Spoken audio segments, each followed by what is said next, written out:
नमस्कार, मैं Sandeep कसालकर। 3.o TV में आप सभी का स्वागत है।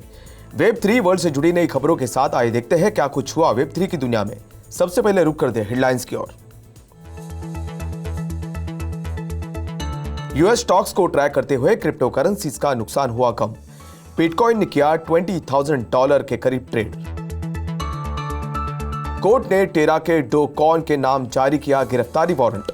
2 घंटे में लूना फिसला 40% नीचे। बाइनांस के सीईओ चैंगपेंग झाओ ने कही ईयू रेगुलेशंस को ग्लोबली अडॉप्ट करने की बात। मेटा ने मेटावर्स स्टार्टअप एक्सेलरेटर को लॉन्च करने के लिए भारत के आईटी मिनिस्ट्री से मिलाए हाथ। न्यूयॉर्क म्यूजियम नीलामी की आय से एनएफटी खरीदने पर कर रहा है विचार। ब्लॉकचेन स्टार्टअप डायमंड स्टैंडर्ड ने विस्तार के लिए जुटाए $30 मिलियन। दुबई के मेटाफाई ने उद्योग जगत के दिग्गजों से $3 मिलियन का फंड किया हासिल। ब्लॉकचेन इंफ्रास्ट्रक्चर स्टार्टअप ओनरा के लिए जेपी मॉर्गन ने $20 मिलियन राउंड का किया समर्थन। शिकागो बुल्स कॉइनबेस पर और रोज के एनएफटी कलेक्शन को करने जा रहा है ड्रॉप। अब देखते हैं खबरें विस्तार से। यूएस स्टॉक्स में उतार चढ़ाव की ओर इशारा करते हुए शुरुआती ट्रेड में बढ़ोतरी के बाद क्रिप्टो करेंसी ने दिन की शुरुआत में कुछ नुकसान में कटौती की, जबकि बिटकॉइन को $20,000 से ऊपर, जबकि इथेरियम के नेटिव कॉइन को $1,600 के करीब फ्लक्चुएट होते हुए देखा गया। अपेक्षा से ज्यादा मजबूत इन्फ्लेशन रिपोर्ट के कारण ट्रेडिंग में एक वाइल्ड डे के बाद यूएस स्टॉक्स में तेजी देखी गई। जून 2020 के बाद से बेंचमार्क इंडेक्स 4.3% से गिरकर सबसे खराब सेल ऑफ के एक दिन बाद S&P 500 0.3% बढ़ा। वही डो जोन्स इंडस्ट्रियल एवरेज 0.2% बढ़ा, जबकि टेक फोकस नैस्डैक कंपोजिट 0.4% ऊपर देखा गया। लेटेस्ट इन्फ्लेशन डेटा के इन्वेस्टर्स की उम्मीदों को नष्ट कर दिया है कि फेडरल रिजर्व इस महीने के अंत में अपनी मीटिंग में अपनी की लेंडिंग रेट में 1% की बढ़ोतरी के साथ सेंट्रल बैंक के बेट्स के साथ इंटरेस्ट रेट में बढ़त की अग्रेसिव पेस को धीमा कर देगा। इन सब के बीच बिटकॉइन ने 24 घंटों में 4.3% की गिरावट के साथ अराउंड $20,300 पर ट्रेड किया है, जबकि उसी समय के दौरान ETH ने थोड़े बदलाव के साथ अराउंड $1,600 पर ट्रेड किया। वही दूसरे ऑल्ट कॉइन्स को वैल्यू बाइंग के बीच मिक्स ट्रेड करते हुए देखा गया। टेरा लूना प्लेटफॉर्म और इसके टेरा USD यानी UST स्टेबल कॉइन के बड़े पैमाने पर कोलैप्स होने से 4 महीने बाद टेराफॉर्म लैब्स के सीईओ कुछ दूसरे लोगों के साथ कस्टडी में है, जिसने क्रिप्टो करेंसी मार्केट में एक डोमिनो इफेक्ट सेट किया है। देश के कैपिटल मार्केट्स एक्ट के कथित उल्लंघन के कारण साउथ कोरिया की राजधानी में एक अदालत द्वारा डो कॉन और 6 अन्य लोगों के लिए वारंट जारी किया गया है। ऐसे में लूना कॉइन सिर्फ 2 घंटों में $4.1928 से $2.88 तक 40% से ज्यादा नीचे आते हुए देखा गया, क्योंकि क्रिप्टो करेंसी इंडस्ट्री टेरा इम्प्लोजन के बाद के झटकों से उभरने के लिए संघर्ष करना जारी रखे हुए है।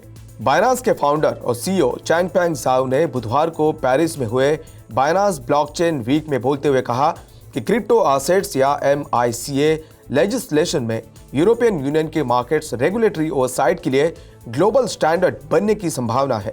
सीजी ने कहा कि पूरे यूरोप में काम करने के लिए एकल लाइसेंस हासिल करने की आसानी के कारण EU MiCA रेगुलेशन की दुनिया भर में नकल होने की संभावना है। इतना ही नहीं, सीजी ने MiCA पर कुछ चिंताएं भी जाहिर की, खास करके स्टेबल कॉइन्स पर इसकी लिमिटेशंस, क्योंकि हाल में रेगुलेशन $, पेग स्टेबल कॉइन्स जारी करने को सीमित करने की योजना बना रहा है। मेटा ने भारत के आईटी मिनिस्ट्री के साथ एक एक्सेलरेटर प्रोग्राम शुरू करने के लिए कोलैबोरेट किया है, जो एक्सटेंडेड रियलिटी स्टार्टअप्स को टारगेट करता है। घोषणा के अनुसार मेटा शुरू में बूट कैंप के लिए 80 स्टार्टअप सिलेक्ट करेगा, फिर प्रोग्राम के बेनिफिशियरीज को 40 तक ट्रिम कर देगा। ये मेटा के $50 मिलियन XR प्रोग्राम्स और रिसर्च फंड का हिस्सा है। कंपनी रिसर्च और डेवलपमेंट के साथ फाइनल 40 अर्ली स्टेज के स्टार्टअप्स की मदद करेगी, जिससे उन्हें फीजिबल प्रोडक्ट्स और सर्विसेज को लॉन्च करने में मदद मिलेगी। मेटा के अनुसार एंटरप्रेन्योर्स के पास वेंचर कैपिटल फंडिंग तक का एक्सेस होगा और वे अपने कंज्यूमर बेस को एक्सपांड करेंगे और कई पार्टनरशिप बनाकर प्रोग्राम को मैक्सिमाइज करने में सक्षम भी होंगे। कंपनी ने हाल ही में नए प्रोडक्ट्स को लॉन्च करने के लिए central board of secondary education, देश में प्राइवेट और पब्लिक स्कूल एजुकेशन को गवर्न करने वाले कंपनी के साथ पार्टनरशिप की, जो एक्सटेंडेड रियलिटी को अपनाने में तेजी लाने में मदद कर सके। New York museum of modern art या MOMA विलियम एस पैली के आर्ट कलेक्शन की ऑक्शन की कुछ आय के साथ नॉन फंजिबल टोकन्स यानी NFT खरीदने का मूल्यांकन कर रहा है। वॉल स्ट्रीट जर्नल की एक रिपोर्ट के अनुसार म्यूजियम की योजना CBS ब्रॉडकास्टिंग नेटवर्क के फाउंडर द्वारा जमा किए गए $70 मिलियन वर्थ के कलेक्शन को सेल करने की है, जिसे 1990 में उनकी मृत्यु के बाद से रखा गया है। मोमा के डायरेक्टर ग्लेन लॉरी का हवाला देते हुए रिपोर्ट में कहा गया है कि म्यूजियम में डिजिटल आर्ट मार्केट की निगरानी करने वाले लोगों की एक टीम है और यह NFT से जुड़े डिजिटल आर्ट खरीदने पर विचार कर रही है। ब्लॉकचेन स्टार्टअप डायमंड स्टैंडर्ड, जो एक न्यू इन्वेस्टेबल एसेट क्लास बनाने के लिए डायमंड्स को टोकनाइज कर रहे हैं, उन्होंने वेंचर कैपिटल फर्म लेफ्टलेन और investment management firm horizon kinetics के लीड में सीरीज A फंडिंग राउंड में $30 मिलियन जुटाए हैं। डायमंड स्टैंडर्ड का एम अपनी प्रोडक्शन कैपेसिटी को एक्सपांड करने और अपने टोकन प्रोडक्शन के डिस्ट्रीब्यूशन में तेजी लाने के लिए नई फंडिंग का इस्तेमाल करना है। दुबई मेटावर्स फर्म मेटाफाई ने Web3 इंडस्ट्री में बड़े नामों की एक श्रृंखला से $3 मिलियन की नई फंडिंग जुटाई, जिसमें double peak group, Maven capital, OKX block dream ventures, Megala ventures, Magnus capital, Legion ventures, SL2 capital, X21 digital, good games guild, meta gaming guild, Mintable go fund और एथेना वेंचर्स बतौर participants थे।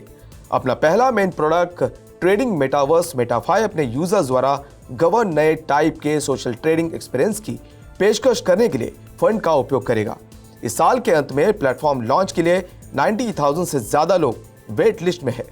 ओनेरा traditional finance world के tokenise asset networks को जोड़ने के लिए एक startup building infrastructure ने बैकर्स के लिए सीरीज A फंडिंग राउंड में $20 मिलियन जुटाए हैं, जिसमें बैंकिंग दिग्गज JP मॉर्गन और private asset management firm LRC group भी शामिल है।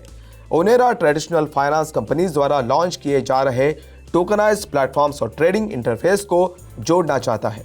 राउंड में दूसरे investors Draper Goren Holm, Tokentus investment AG, Accomplice blockchain, polymorphic capital, the Ropard group और ARCHAX यानी अर्चास थे। Chicago Bulls the Aurox NFT collection के साथ NFT स्पेस में इंटर कर रहा है। लीजेंडरी बास्केटबॉल क्लब के नाम पर 6 रिंग है और एक एम्ब्लेम है जिसे 1966 के बाद से नहीं बदला गया है। इस NFT कैंपेन पर काम करने वाले सबसे अनुभवी आर्टिस्ट में से एक पूर्व Google creative director Julian Gilliam है, जिन्हें लॉजिक के नाम से भी जाना जाता है। ऐसे में चिकागो बुल्स Web3 स्पेस में पहला एंट्रांस कम्युनिटी फोकस है। इस बार ये आफ्टर स्कूल मैटर्स चिकागो में एक चैरिटी है। प्रोग्राम गरीब समुदायों में छात्रों के लिए आफ्टर स्कूल एक्टिविटीज प्रोवाइड करता है। इसके अलावा after school matters summer camp आयोजित करता है और leadership development, sports, arts and communication को कवर करता है। तो आज के लिए बस इतना ही। Web3 वर्ल्ड से जुड़ी नई खबरों के साथ बने रहिए 3.OTV के साथ। तब तक के लिए मैं संदीप कसालकर आपसे विदा लेता हूं। नमस्कार।